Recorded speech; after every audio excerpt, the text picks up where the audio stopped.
नमस्कार, स्वागत है आपका। आप देख रहे हैं वर्ल्ड नाउ। मैं हूं आपके साथ विवेक शांडिल्य। वर्ल्ड नाउ में हम बात करते हैं दुनिया की बड़ी खबरों की, वो खबरें जिसका सीधा असर पूरी दुनिया पर होता है। हम आपको लेकर चलते हैं दुनिया के कोने कोने में और बताते हैं कि दुनिया में इस वक्त क्या हलचल मची हुई है।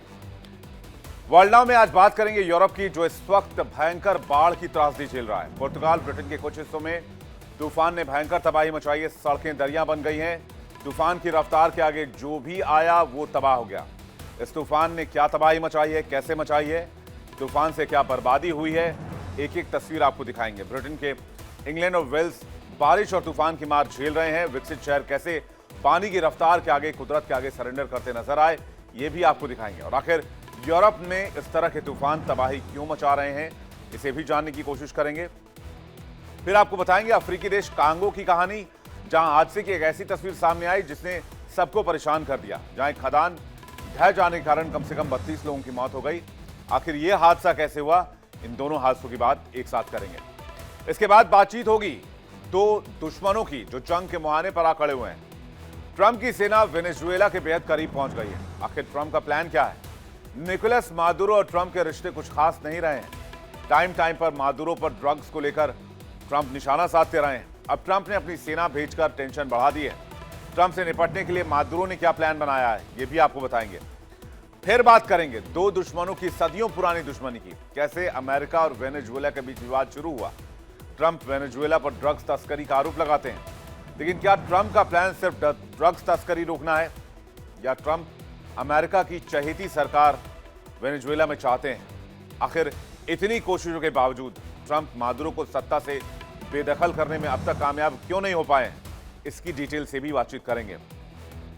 इसके बाद बात करेंगे ब्रिटेन के इमिग्रेशन को लेकर सख्त नियमों की, जिसने शरणार्थियों की टेंशन बढ़ा दी है।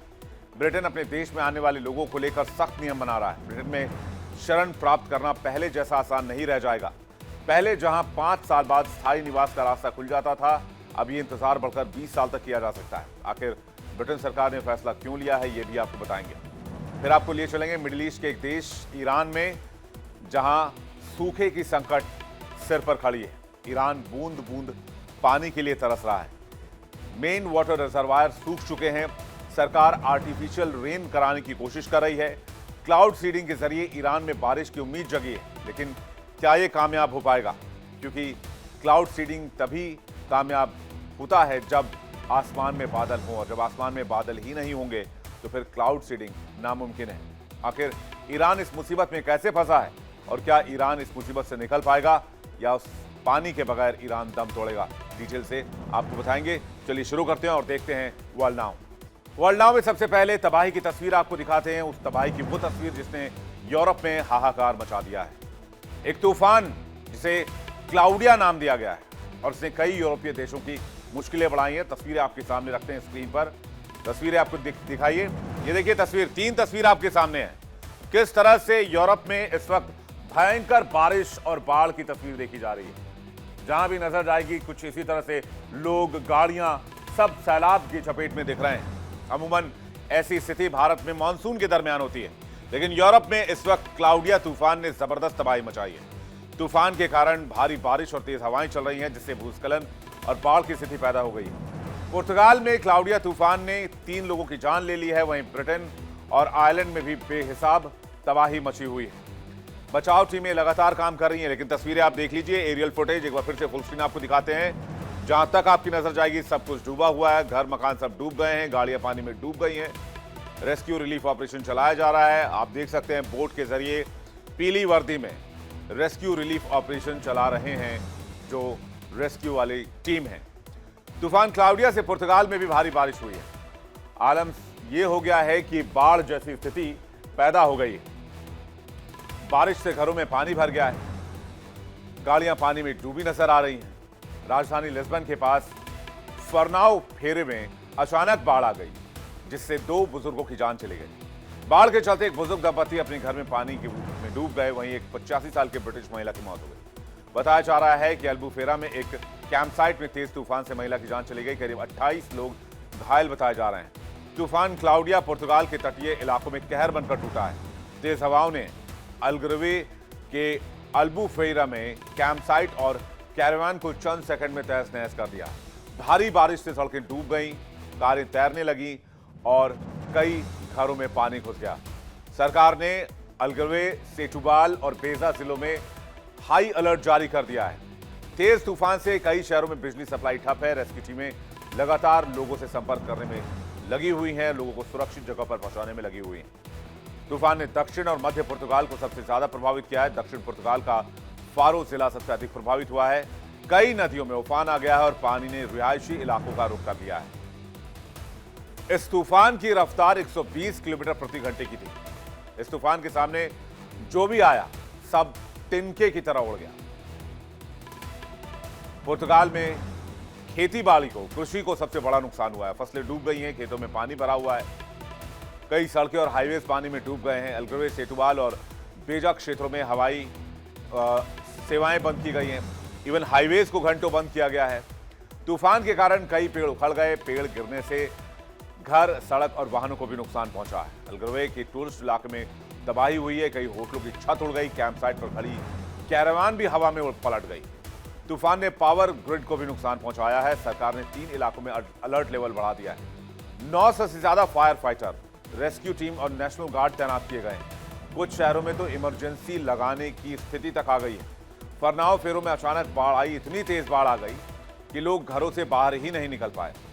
तूफान की वजह से स्कूल बंद है। कई उड़ानें भी प्रभावित हुई हैं। मौसम विभाग ने चेतावनी दी है कि लहरों की ऊंचाई तटीय इलाकों में 5 से 6 मीटर तक जा सकती है, इसलिए लोग किनारों पर ना जाएं।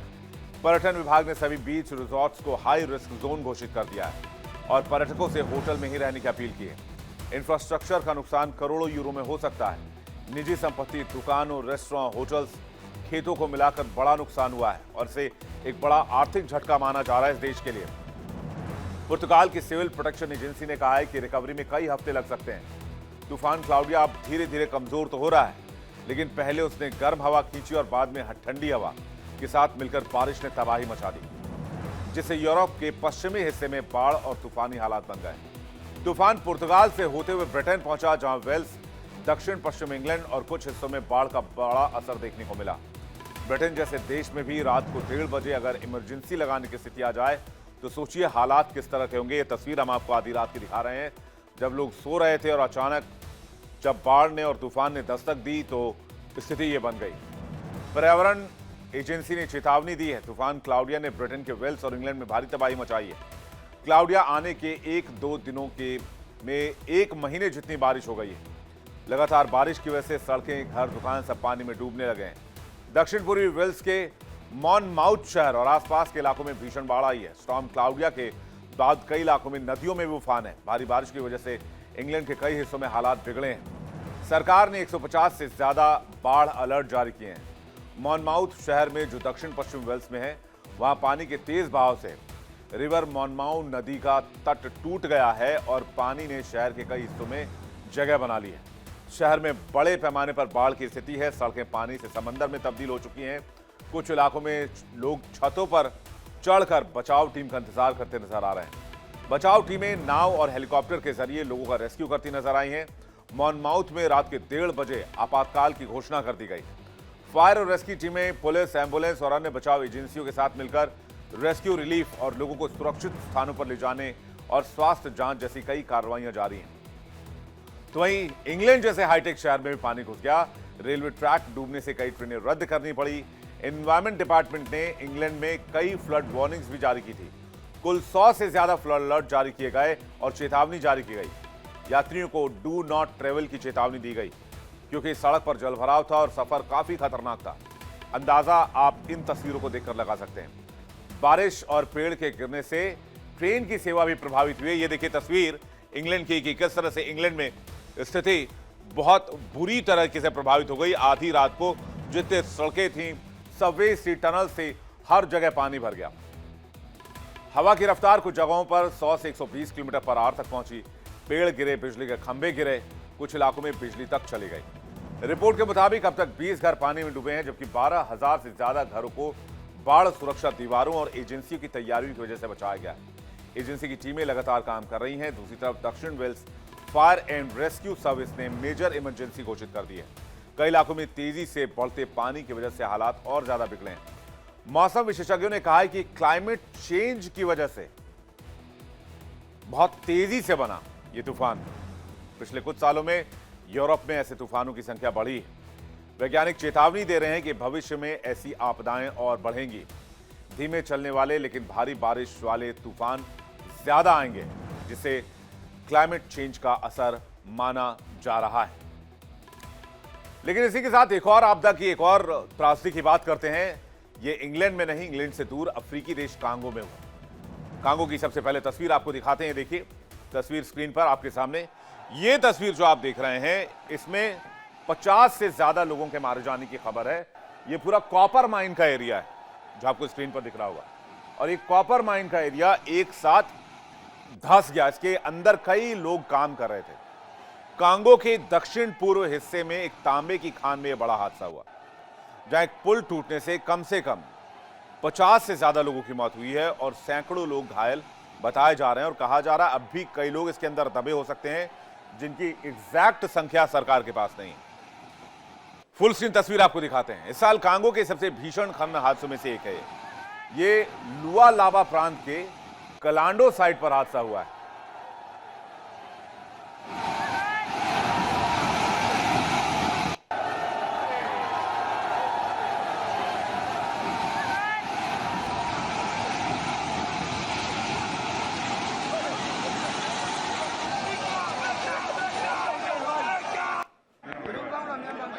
ये तूफान के, ये हादसे के बाद की तस्वीर। लोग किस तरह से परेशान नजर आए, अपनों के लिए रोते बिलखते नजर आए। लुआलाबा प्रांत के कलांडो साइट पर यह हादसा हुआ, जहां रोज बड़ी संख्या में मजदूर काम करने के लिए पहुंचे थे।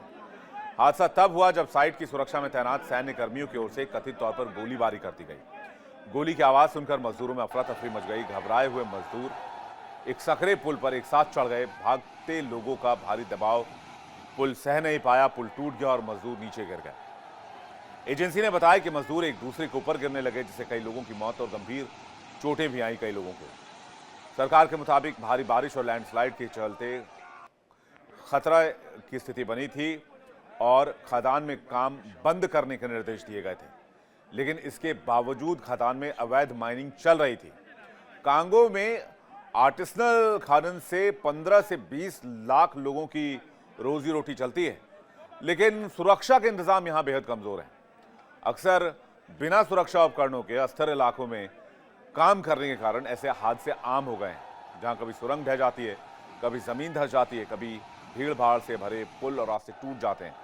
इससे पहले पूर्वी कांगो के कोल्टन खदान में छत ढहने से कम 20 लोगों की जान चली गई थी, कई लोग घायल हुए थे। यह हादसा अस्थिर स्थिति, स्थानीय सुरक्षा और कमजोरी और असुरक्षित खनन परिस्थितियों की वजह से होते हैं।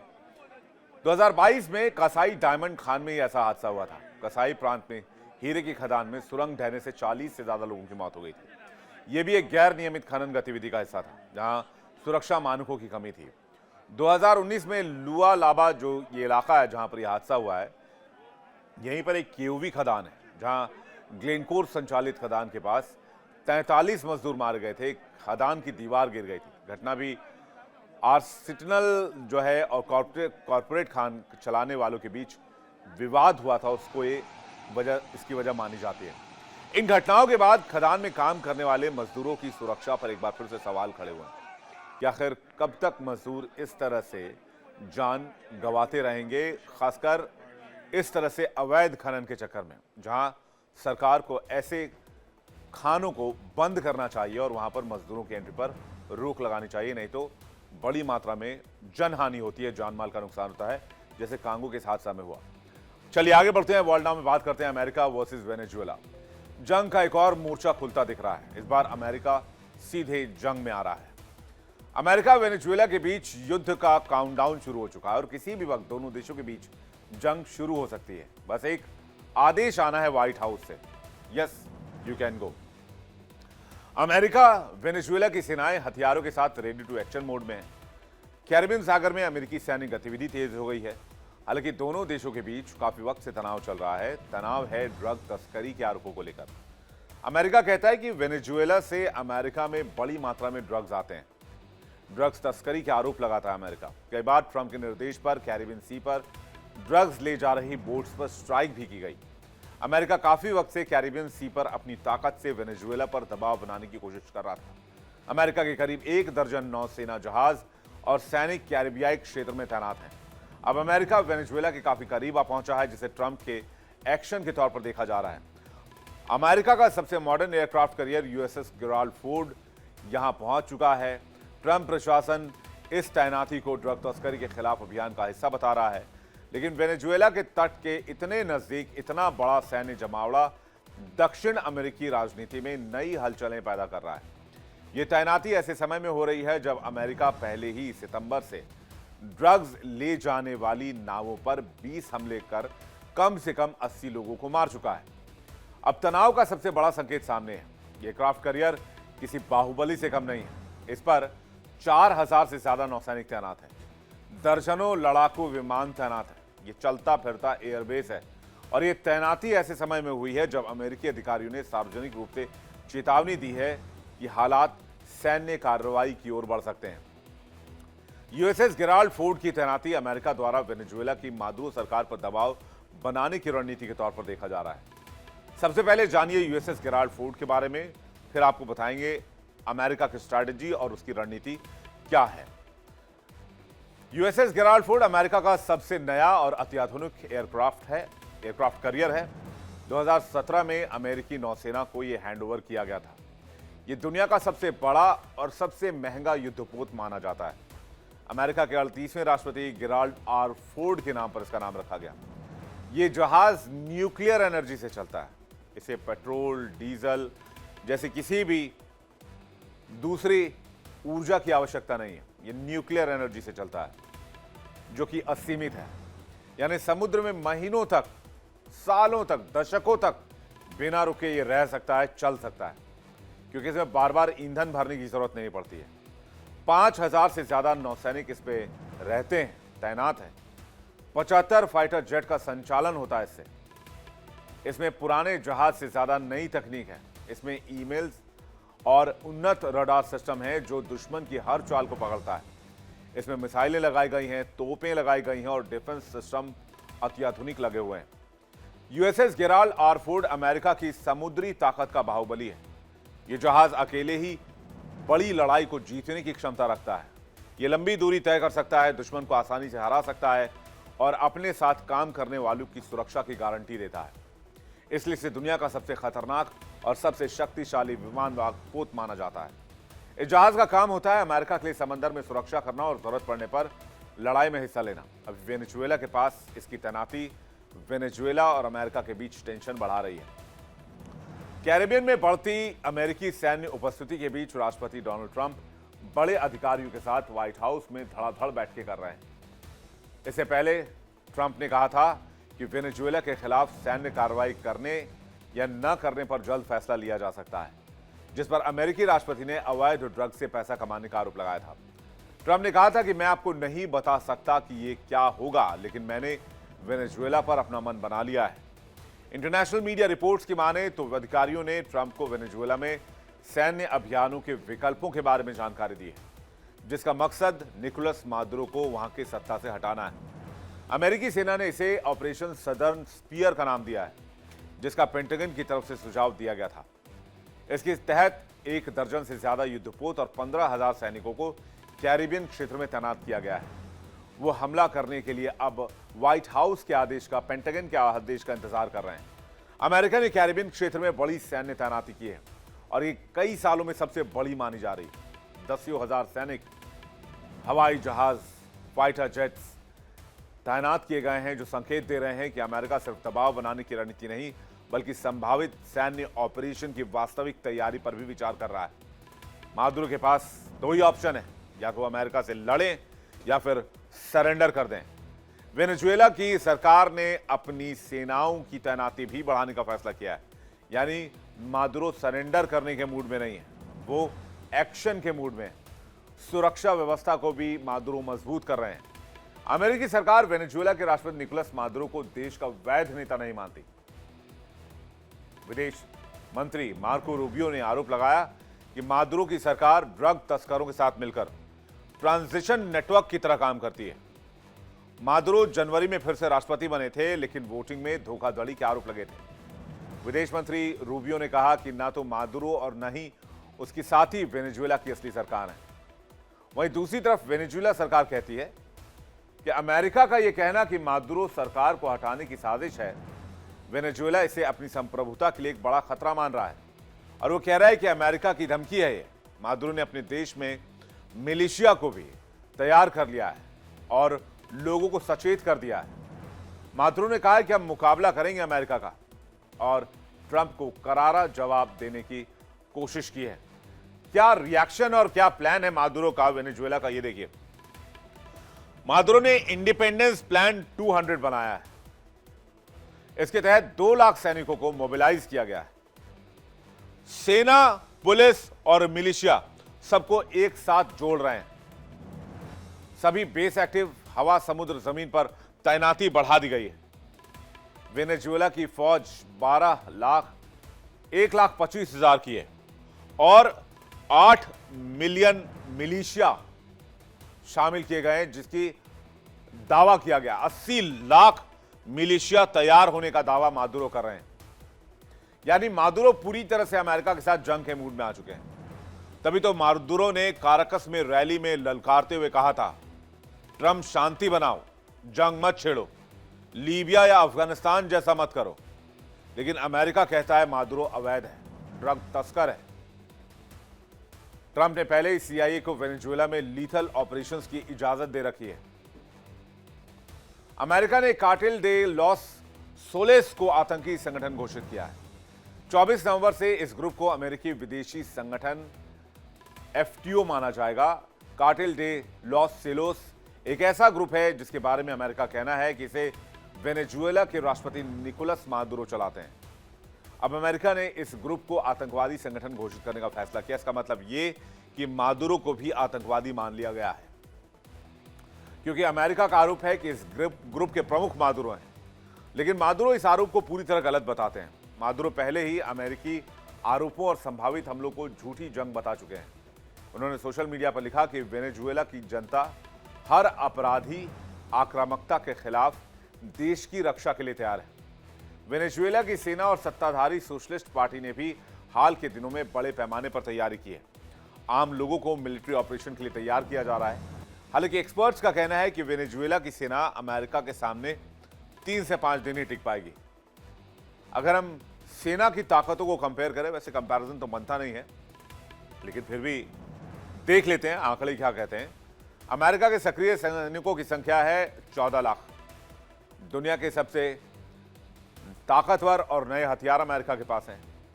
अमेरिकी सेना नई नई तकनीक का इस्तेमाल करती है, दुश्मनों से जल्द और बेहतर लड़ सकती है। कई देशों में अमेरिकी सेना की मौजूदगी है। दुनिया भर में इनके आर्मी बेस कैंप हैं। सैनिकों को यहां ट्रेनिंग काफी अच्छी दी जाती है। अब वेनेजुएला की बात की जाए तो वेनेजुएला के पास सैनिकों की संख्या 3,40,000 है। ज्यादातर हथियार पुराने पड़ चुके हैं, गाड़ियां पुरानी हैं, तकनीक पुराने हैं। सेना ज्यादातर अपने देश की रक्षा करती है। वैश्विक ऑपरेशन के लिए सेना सक्षम नहीं मानी जाती। सेना के पास संसाधन और ट्रेनिंग की भी काफी कमी बताई जाती है। यानी अमेरिकी सेना की तुलना में वेनेजुएला की जो सेना है वो बहुत छोटी है। लगभग अमेरिका की जो सैनिक है, आर्मी है, वो 10-12 गुना बड़ी है और ज्यादा अनुभवी है। अमेरिका के पास दुनिया के सबसे आधुनिक और ताकतवर हथियार और तकनीक है, जबकि वेनेजुएला की सेना अपेक्षाकृत सीमित है, पुरानी तकनीक पर निर्भर है। अमेरिका की वैश्विक ताकत और सैन्य उपस्थिति वेनेजुएला से काफी आगे है। अब मादुरो लड़ने का दम तो भर रहे हैं, लेकिन अगर ऐसा हुआ तो वेनेजुएला पूरी तरह तबाह हो सकता है, वो भी चंद दिनों में। अक्टूबर में वेनेजुएला में किसानी मिलिशिया को भी शपथ दिलवाई गई। ये मिलिशिया 2009 में राष्ट्रपति हुगो चावेज के शासन के दौरान बनाई गई थी, ताकि जरूरत पड़ने पर आम लोग देश की सुरक्षा में शामिल हो सके। पर इन्हें फौज जैसी ट्रेनिंग नहीं दी जाती है। अब ये किसान मिलिशिया क्या है, इसको आपको बताते हैं। कहते हैं कि ये एक स्थानीय रक्षा समूह है, जिसमें किसान और ग्रामीण शामिल होते हैं। मिलिशिया वेनेजुएला की सेना के साथ मिलकर काम करती है, उनको हेल्प करती है, उनको सपोर्ट करती है। मकसद है गांव, देहात, घर की सुरक्षा करना। सरकार इन लोगों को ट्रेनिंग देती है और हथियार भी मुहैया कराती है। जब देश किसी बड़े संकट में हो तब ये मिलिशिया सक्रिय किए जाते हैं। ये राष्ट्रीय पीपल्स मिलिशिया का हिस्सा है, जो वेनेजुएला की एक बड़ी लोकल डिफेंस फोर्स मानी जाती है। रिपोर्ट्स की माने तो वेनेजुएला की वॉर प्लानिंग ये सोचकर की जा रही है कि अगर अमेरिका जमीनी हमला करता है तो देश रणनीतियों के हिसाब से रक्षा करेगा। वेनेजुएला गोरिल्ला लड़ाके के तरीके की प्लानिंग कर रहा है और छोटे छोटे ग्रुप जो छिपकर अटैक करते हैं, छोटी सैन्य यूनिट्स को देश के कई हिस्सों में भेजने की तैयारी की जा रही, ताकि अगर अमेरिका अटैक करता है तो देश भर में फैलकर अमेरिका को लंबी लड़ाई के लिए टक्कर दी जा सके। अब यह भी समझना जरूरी है कि जैसा कि ट्रंप कहते हैं कि जंग ड्रग्स के खिलाफ है, किसी देश के खिलाफ नहीं है। क्या सच में अमेरिका की यह लड़ाई ड्रग्स के खिलाफ है, या ट्रंप का यह मिशन अमेरिका के पुराने मिशन से अलग क्यों है? पहले के अमेरिका के मिशन में तस्करों को पकड़ा जाता था, अरेस्ट किया जाता था, लेकिन इस बार उन्हें डायरेक्ट हवाई हमले से बमबारी करके उड़ाया जा रहा है। अभी हाल ही में अमेरिका ने पूर्वी प्रशांत समुद्री क्षेत्र में एक और संदिग्ध मादक पदार्थ तस्करी वाली नाव पर घातक हमला किया। इसमें दावा किया गया 3 ड्रग्स तस्करों की मौत हुई है। यह सितंबर की शुरुआत से अब तक अमेरिकी सेना का ड्रग्स वाले नावों पर किया गया 21वां हमला है। अमेरिकी दक्षिणी कमान ने हमले का वीडियो भी जारी किया। वीडियो आपके सामने है, जरा फुल स्क्रीन तस्वीर आपको दिखाते हैं। इस वीडियो में दिख रहा है विस्फोट धमाका, जिसमें नाव के परखच्चे उड़ गए। हमले के तुरंत बाद बोट में आग लग गई और यह हमला अमेरिका ने किया था।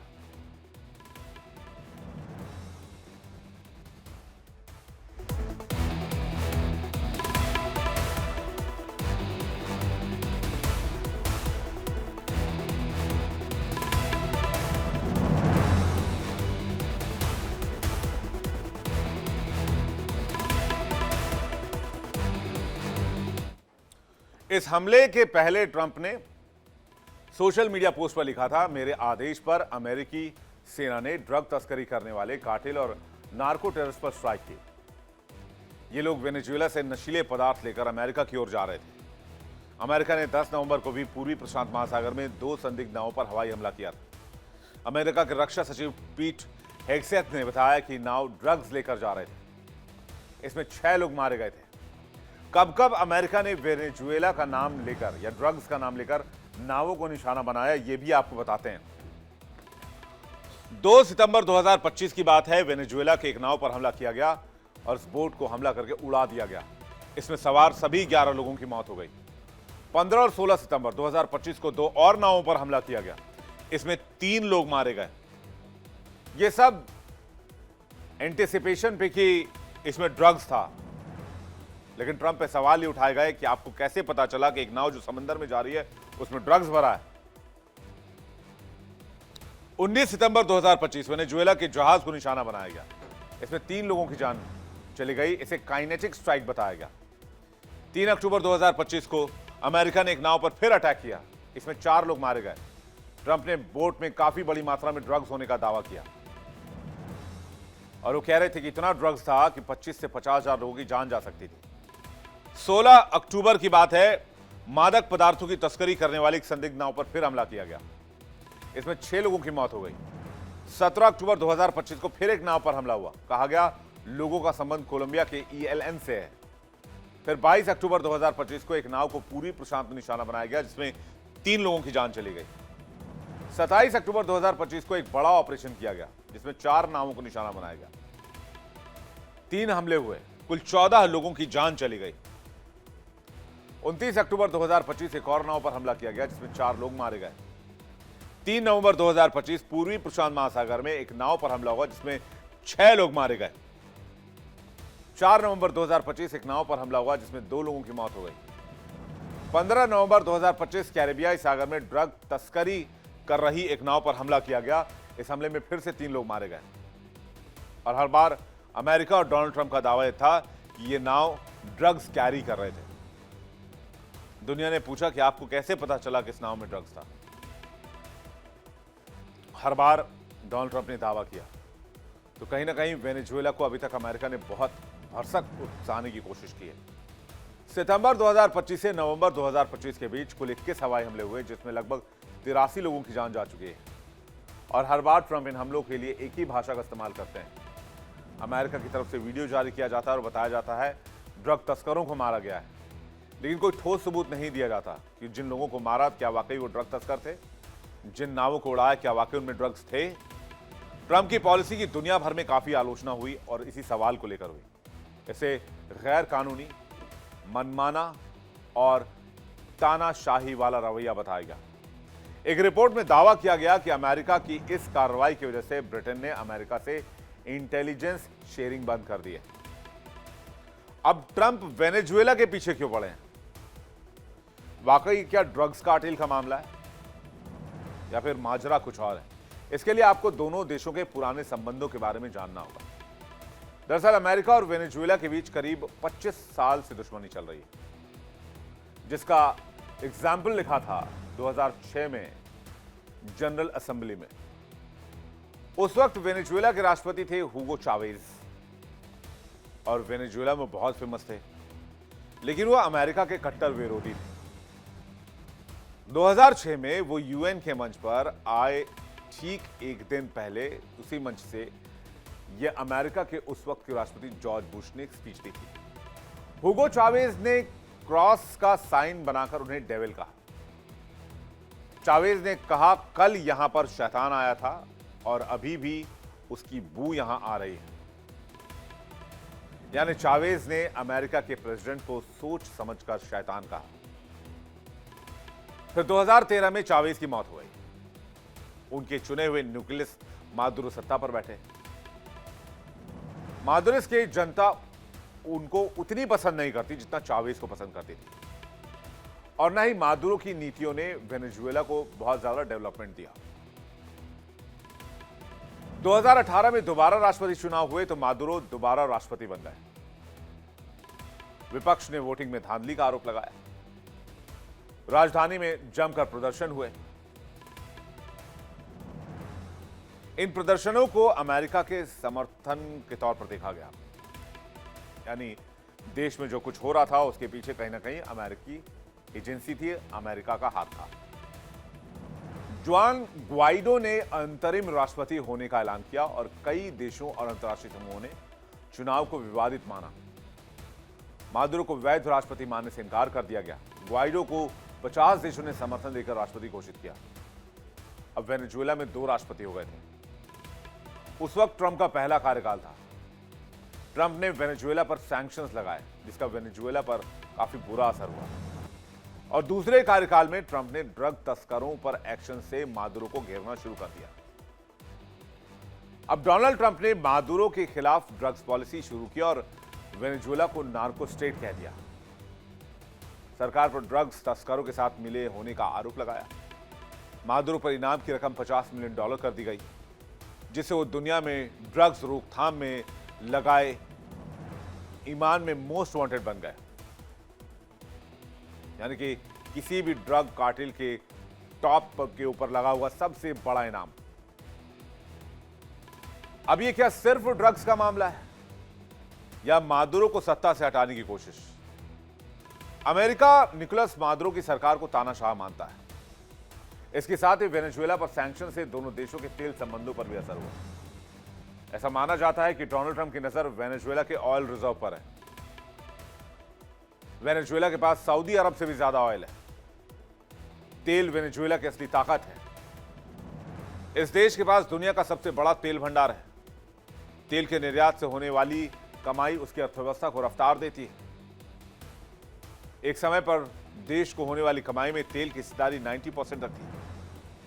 हालांकि यहां प्राकृतिक गैस, सोना, बॉक्साइट और कोयला खदानें भी हैं, जो वेनेजुएला सरकार की कमाई का जरिया है। लेकिन तेल से होने वाली कमाई के सामने इन चीजों का महत्व बहुत ज्यादा नहीं है। कहते हैं वेनेजुएला के पास 3,03,008 मिलियन बैरल तेल का रिजर्व मौजूद है। सऊदी अरब से भी ज्यादा तेल का भंडार। ज्यादातर तेल ओरुकिया बेसिन के तटीय इलाकों में मौजूद है। यहां हैवी क्रूड ऑयल होता है। इसकी इकोनॉमी 90% तक तेल एक्सपोर्ट पर ही चलती है। चीन वेनेजुएला का सबसे बड़ा तेल ग्राहक माना जाता है। तेल के बदले चीन लोन और इन्वेस्टमेंट करता है। वेनेजुएला चीन का 10 अरब डॉलर से अधिक का कर्जदार है। भारत भी वेनेजुएला से ऑयल इंपोर्ट करता है। अमेरिका के पास लगभग 55 बिलियन बैरल तेल है। इसका मतलब यह है कि वेनेजुएला के भंडार अमेरिका के भंडार से 5 गुना ज्यादा है। इसके बावजूद वेनेजुएला दुनिया के सबसे गरीब देशों में भी आता है। अब जब वेनेजुएला इतने सोने के ढेर पर बैठा है तो फिर इकोनॉमी क्यों डाउन है? ये एक सिंपल सा सवाल आप पूछेंगे तो ये देश गरीब क्यों है? कहते हैं वेनेजुएला में तेल भंडार ओरिनोको बेल्ट में है। इस बेल्ट में भारी कच्चा तेल पाया जाता है जो ज्यादा चिपचिपा और ज्यादा डेंसिटी वाला होता है। इसे निकालना बहुत कठिन और महंगा होता है। इसके लिए खास रिफाइनरी का इस्तेमाल होता है ताकि इसे बेचने योग्य बनाया जा सके। पहले अमेरिका रिफाइनिंग का मेन मार्केट था, लेकिन बैन के बाद वेनेजुएला अकेला पड़ गया। डेंसिटी ज्यादा होने की वजह से तेल महंगा बिकता है। तेल उत्पादन में सरकारी कंपनी का दबदबा है, जिन पर पुराने ढांचे, कम निवेश और इंटरनेशनल बैन है। 2023 में वेनेजुएला ने केवल 4.05 अरब डॉलर का कच्चा तेल निर्यात किया।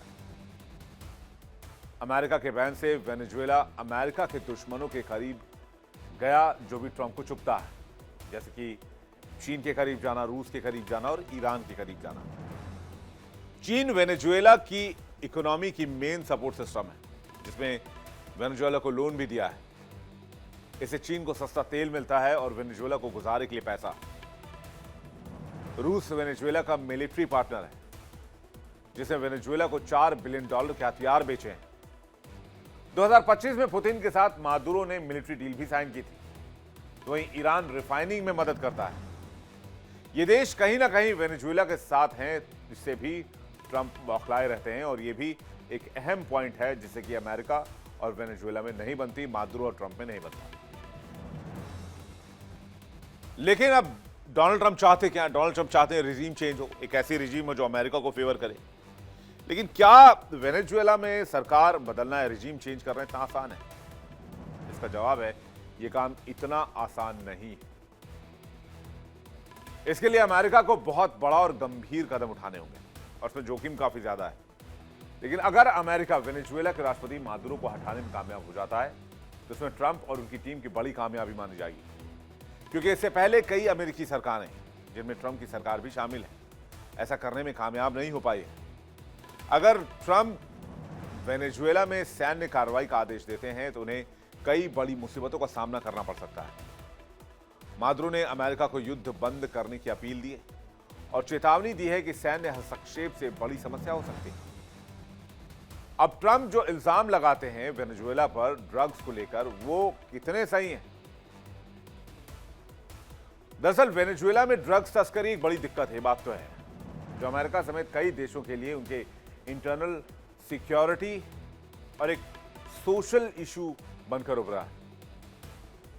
वेनेजुएला कैरिबियन इलाके में एक मेन ट्रांजिट हब बन गया है, जहां से भारी मात्रा में नशीली दवाएं, खासकर फैंटनाइल और बाकी नशीले पदार्थ अमेरिका और अमेरिकी सबकॉन्टिनेंट में एंटर करते हैं।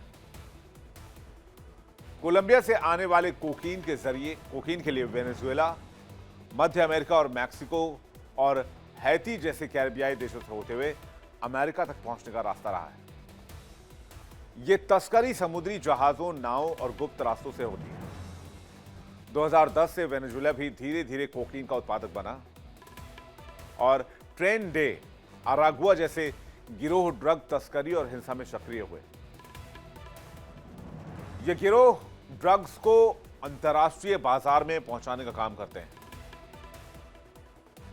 संयुक्त राष्ट्र की एक रिपोर्ट आई, संयुक्त राष्ट्र की एक रिपोर्ट जो कहती है 2002 से वेनेजुएला से कोकीन की तस्करी बढ़ी है। 2005 में वेनेजुएला ने यूएस ड्रग एनफोर्समेंट एजेंसी से रिश्ता तोड़ लिया, जिसे तस्करों के लिए वेनेजुएला रास्ता बना। 2004 से 2007 कोलंबिया से आने वाली कोकीन 4 गुना बढ़ गई। 2007 में विश्व व्यापार में वेनेजुएला से आने वाली कोकीन 17% हो गई। 2010 आते आते ये लगभग 25% हो गई।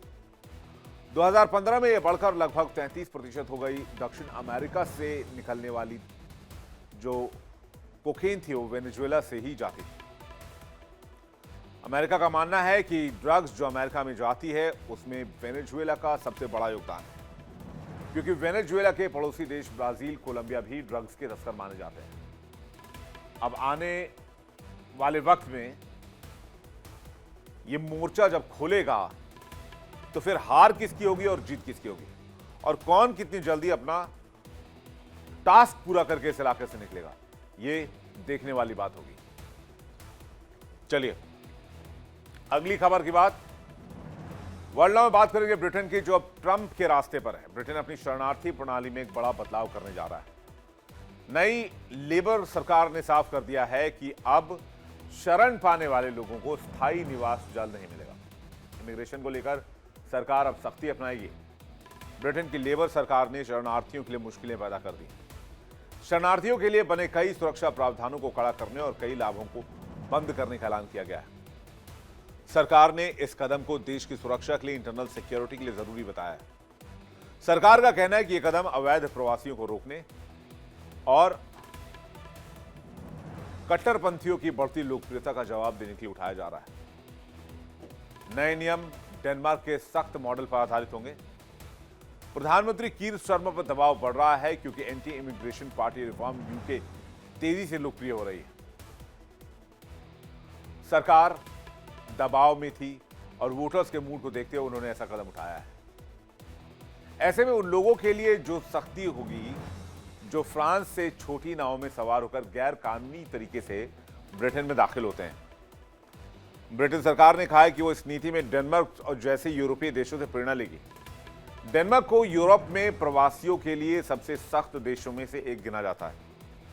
मानवाधिकार संगठनों ने वहां की नीतियों की तीखी आलोचना की है, क्योंकि उनका कहना है कि इससे प्रवासियों के साथ भेदभाव और दुर्व्यवहार बढ़ा है। ब्रिटेन में शरण प्राप्त करना अब पहले जैसा आसान नहीं रहेगा। पहले जहां 5 साल बाद स्थायी निवास या स्थायी नागरिक होने का रास्ता खुल जाता था, अब यह इंतजार बढ़कर 20 साल का हो गया। वहां की गृह मंत्री शबाना महमूद ने कहा है कि वो ब्रिटेन के शरणार्थियों को मिलने वाले गोल्डन टिकट को खत्म कर रही हैं। वहीं रिफ्यूजी काउंसिल ने चेतावनी दी है कि इससे लोग ब्रिटेन पहुंचने की कोशिश बंद नहीं करेंगे और सरकार को दोबारा अपने फैसले पर विचार करना चाहिए। हालांकि सरकार शरणार्थियों पर होने वाले अतिरिक्त खर्च और भत्तों को खत्म करने के मूड में है। अब इमिग्रेशन पर सख्ती क्या बरती गई है? गोल्डन टिकट को खत्म कर दिया जाएगा। शरण का दर्जा अब अस्थायी होगा। हर 2.5 साल में ये दर्जा दोबारा जांचा जाएगा। अगर शरणार्थी के अपने देश में हालात सुरक्षित हो जाते हैं तो उसे वापस भेजने का प्रावधान भी है। शरणार्थियों के लिए सरकारी सहायता खत्म होगी। घर या साप्ताहिक भत्ते की सहायता भी बंद की जाएगी। बदलाव उन लोगों पर लागू होंगे जो काम करने में सक्षम हैं। अभी तक 5 साल बाद स्थायी रूप से बसने की परमिशन थी। अब स्थायी बसने की पूरी प्रक्रिया 20 साल तक लंबी हो सकती है। कानूनी रास्तों से आने वाले लोगों के लिए भी स्थायी निवास का इंतजार 5 से बढ़ाकर 10 साल किया जाएगा। ब्रिटेन के गृह मंत्री शबाना महमूद ने कहा कि हमारा सिस्टम नियंत्रण से बाहर हो चुका है। यह समुदायों पर भारी दबाव डाल रहा है।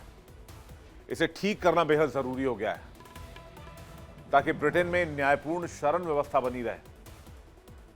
सरकार का कहना है कि टैक्स से मिलने वाली यह मदद अब उन लोगों को प्राथमिकता से दी जाएगी जो देश की अर्थव्यवस्था या समाज के लिए योगदान दे रहे हैं। सरकार चाहती है कि ब्रिटेन ECHR में तो बना रहे, लेकिन अनुच्छेद 8 की व्याख्या का तरीका बदल दे। गृहमंत्री का कहना है कि कुछ मामलों में इस अनुच्छेद का इस्तेमाल ऐसे लोगों द्वारा किया जा रहा है जो देश में रहने के लायक ही नहीं है, फिर भी कानूनी रास्ते से अपनी वापसी रोक लेते हैं। 100 से ज्यादा ब्रिटिश चैरिटी संस्थाओं ने महमूद को पत्र लिखकर उनसे प्रवासियों को बलि का बकरा बनाने और केवल नुकसान पहुंचाने वाली नीतियों को खत्म करने का आग्रह किया है और कहा है कि ऐसा कदम नस्लवाद और हिंसा को बढ़ावा दे रहा है। साल 2005 के एक कानून में शरणार्थियों को सहायता प्रदान करने का भी प्रावधान समाप्त कर दिया गया। आखिर यह कानून कौन सा था जिसे खत्म किया गया? यह कानून असाइलम सपोर्ट से जुड़ा है, जो इमिग्रेशन एंड असाइलम एक्ट 1999 है। अब इस एक्ट में क्या प्रावधान है? 2025 में ब्रिटेन के वो नियम बनाए जो असाइलम एक्ट को मंजूरी देते थे। ये नियम 5 फरवरी 2005 से लागू भी कर दिए गए। जो लोग ब्रिटेन में आकर शरण मांगते, उनके लिए यह नियम बनाया गया। शरण मांगने वाले लोगों को सरकार कितनी मदद देगी? जिनकी शरण की अर्जी रिक्वेस्ट रिजेक्ट हो चुकी है, उन्हें क्या सहायता मिलेगी? सरकार रहने की जगह, खाना, पैसे और जरूरी मदद देगी। कोई गंभीर बीमार हो, अकेला हो, गर्भवती हो या कमजोर है तो उसे स्पेशल अलाउंस दिया जाएगा, खास मदद दी जाएगी। परिवारों को अलग नहीं किया जाएगा जब तक शरण का फैसला नहीं हो जाता। सरकार देखभाल करेगी। अगर किसी की शरण अर्जी ब्रिटेन ने रिजेक्ट कर दी, अगर वह बहुत गरीब है या रहने की जगह नहीं है, तो सरकार सिर्फ रहने की जगह दे सकती है, लेकिन यह मदद शर्तों पर दी जाएगी। यानी डेनमार्क ने शरण देने के नियम काफी सख्त किए हुए हैं। इसी की तर्ज पर ब्रिटेन ने अपने यहां शरण देने के नियमों को और सख्त करने का फैसला कर रहा है। प्रधानमंत्री कीर स्टारमर ने साइन करके आदेश को लागू भी कर दिया है। संसद में जिन नए प्रस्तावों को सरकार पेश करेगी, उन्हें आधुनिक इतिहास के एक बड़े सुधारों में बताया जा रहा है। साल 2005 का वो कानून जो हर शरणार्थी को आवास, साप्ताहिक भत्ता देने को अनिवार्य बताता था, उसे रद्द करने की तैयारी कर ली गई है। इस तरह से सरकार का लक्ष्य है कि ब्रिटेन अवैध प्रवासियों के लिए या जो लोग वहां पर गलत तरीके से रह रहे हैं, उनके चंगुल से आजाद हो, और जो वहां मौजूद हैं अवैध तरीके से उन्हें हटाया जा सके। ब्रिटेन में पिछले कुछ दिनों में शरणार्थियों की संख्या काफी बढ़ी है, जिसके बाद सरकार ने सख्ती दिखानी शुरू कर दी है। फरवरी 2025 तक के आंकड़ों के मुताबिक 1,09,343 लोगों ने पिछले एक साल में शरण के लिए दावा किया था। जून 2025 तक यह संख्या बढ़कर 1,11,084 हो गई, जो पिछले साल की तुलना में 17% अधिक थी, और 2002 के 1,03,081 के अंक से 6% ज्यादा। 10 साल पहले जून में यह संख्या सिर्फ 55,814 थी। मतलब पिछले एक दशक में 4 गुना से अधिक की बढ़ोतरी हो गई। लेकिन बात अगर ब्रिटेन की जाए तो ब्रिटेन में शरणार्थियों की संख्या सबसे ज्यादा है, और शरणार्थी सबसे ज्यादा पाकिस्तान से आते हैं। दूसरे नंबर पर अफगानिस्तान के लोग हैं, तीसरे नंबर पर ईरान के लोग हैं। इसके अलावा भारत, बांग्लादेश और सीरिया के लोग भी बड़ी संख्या में यहां पर आकर रहते हैं।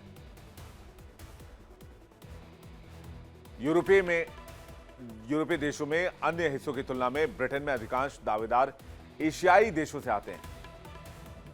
इस तरह ब्रिटेन ने शरण नीति में अब तक का सबसे बड़ा बदलाव का ऐलान किया। उनका कहना है कि उनका इरादा व्यवस्था को और सख्त बनाने का, लेकिन न्याय संगत भी होनी चाहिए।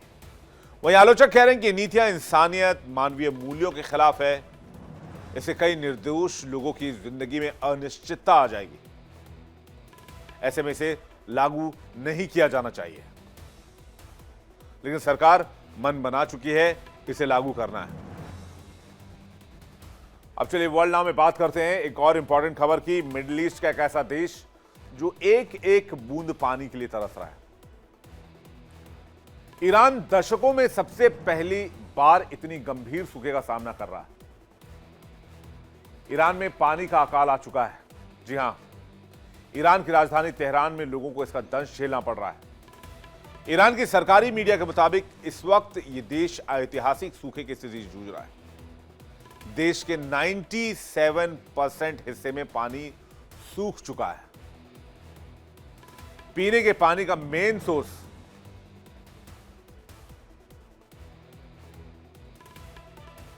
पीने के पानी का मेन सोर्स 2 हफ्ते के अंदर खत्म हो जाएगा। हालात यह है कि तेहरान को पीने का पानी उपलब्ध नहीं है। 5 बांध सूख गए। आमिर कबीर बांध में सिर्फ 14 मिलियन क्यूबिक मीटर पानी बचा है, जो इसकी क्षमता का महज 5% है। एक साल पहले इसमें 86 मिलियन क्यूबिक मीटर पानी था। इसे तेहरान में जल संकट ने दस्तक दे दी है। हालात इतने बिगड़ गए हैं कि सरकार क्लाउड सीडिंग यानी कि कृत्रिम बारिश का सहारा लेना चाह रही है। ईरान के अधिकारियों ने बादलों पर केमिकल छिड़ककर बारिश कराने की कोशिश की है। क्लाउड सीडिंग उर्मिया झील बेसिन के ऊपर की गई। यह झील ईरान की सबसे बड़ी झीलों में से एक है, लेकिन अब लगभग पूरी तरह से विशाल नमक के मैदान में सूख कर बदल गई है। सरकारी एजेंसी IRNA के मुताबिक आने वाले दिनों में यह ऑपरेशन ईस्ट और वेस्ट अजरबैजान क्षेत्रों में भी चलाया जा सकता है, जिसे क्लाउड सीडिंग कहते हैं।